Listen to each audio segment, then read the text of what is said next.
This book right here, Holy Bible. It's awesome. Highly, highly recommend it. It's a letter to you from God. Tells you how to live life. Tells you the words of life. If you're not in the habit of reading it, I'm hoping today I'll whet your appetite.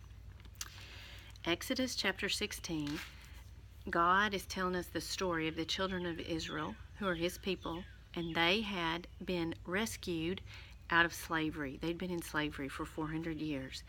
And this is the story of God leading them through the wilderness, and He's giving them their very own land, but they're not there yet.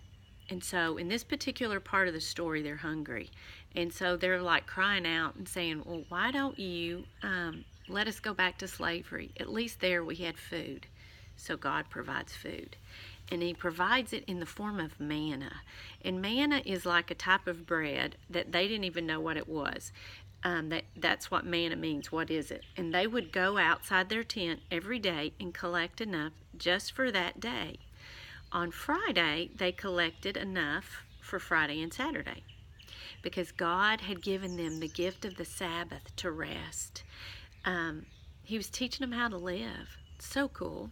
So, fast forward, in the book of John, in the New Testament, John chapter 6, Jesus is speaking, and He tells this story. And so He says, God provided that manna for them in the wilderness, but now He's given you the true bread of life, Him. Jesus is our manna. And just like the children of Israel went outside their tent every day and collected just enough for that day, when we sit with Jesus, we get enough of Him just for that day. Tomorrow you're going to need some more. And just as that manna satisfied their body, He satisfies your soul. He does. It's crazy cool the way it works.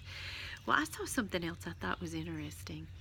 In Exodus 16, verse 33, Moses tells Aaron to go out and collect manna and put it in jars and to put it in a place before the Lord for future generations.